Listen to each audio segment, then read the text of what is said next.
ফ্যাসিবাদকে টিকিয়ে রাখতে সহায়তা করেছে জাতীয় পার্টি, বাংলাদেশের জনগণের বিপক্ষে অবস্থান নিয়েছে তারা।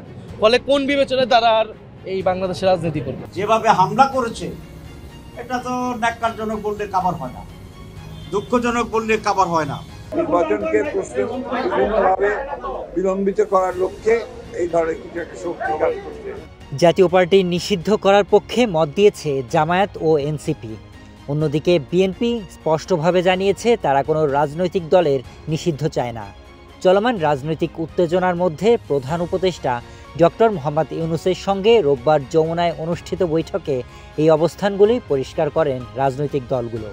বৈঠকে প্রধানত জুলাই সনদ, সংসদ নির্বাচন, নুরুল হক নূরের ওপর হামলা, জাতীয় পার্টির কার্যক্রম এবং নির্বাচন কমিশনের নিরপেক্ষতা সহ বিভিন্ন গুরুত্বপূর্ণ বিষয় নিয়ে আলোচনা হয়। নির্বাচনের দিকে আমরা যাচ্ছি কিনা সেই ব্যাপারে আমাদেরও প্রস্তুত হয়েছে, জনমনেও প্রশ্ন করেছে। গত শুক্রবার রাজধানীর কাকরাইলে জাতীয় পার্টির নেতাকর্মীদের সঙ্গে সংঘর্ষের রাতে গণ অধিকার পরিষদের সভাপতি নুরুল হক নূর পুলিশ ও সেনা সদস্যের পিটুনিতে গুরুতর আহত হন। এই ঘটনার জন্য বিচার বিভাগীয় তদন্তের সিদ্ধান্ত নেওয়া হয়েছে। নূরের উপর হামলার ঘটনায় রাজনৈতিক অস্থিরতা সৃষ্টি হয়েছে। সেই সাথে জাতীয় পার্টি আওয়ামী লীগের সম্পর্ক নিয়ে প্রশ্ন উঠেছে। বিগত সময় অবৈধ সংসদকে বৈধতা দানের তাদের যে পদক্ষেপ, সে বিষয়গুলো আমলে নিয়ে জাতীয় পার্টির সাংগঠনিক কার্যক্রম যেন স্থগিত করার বিষয়ে সরকার আরও বেশি কার্যকর হয়। জামায়াত ও এনসিপি প্রধান উপদেষ্টার কাছে জাতীয় পার্টি নিষিদ্ধের মত প্রকাশ করলেও বিএনপি নিরবিচ্ছিন্নভাবে কোনো দলের উপর নিষেধাজ্ঞার পক্ষে অবস্থান নেননি। বিএনপি জানিয়েছে রাজনৈতিক দল নিষিদ্ধ করা কোনো সমাধান নয়, বরং এটি ভবিষ্যতের রাজনীতিতে নেতিবাচক প্রভাব ফেলতে পারে।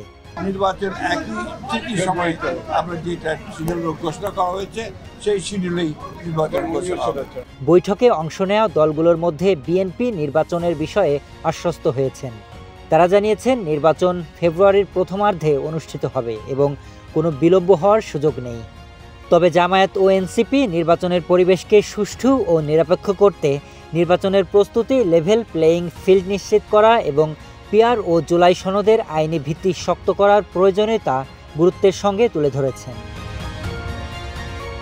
জামায়াত প্রধান উপদেষ্টাকে জানিয়েছে নুরুল হক নূরের উপর হামলার ঘটনায় দ্রুত ও সুষ্ঠু তদন্ত করা উচিত, কারণ রাজনৈতিক পরিস্থিতি এ ধরনের ঘটনা নিয়ে অন্যদিকে মোড় নেওয়ার চেষ্টা করা হচ্ছে।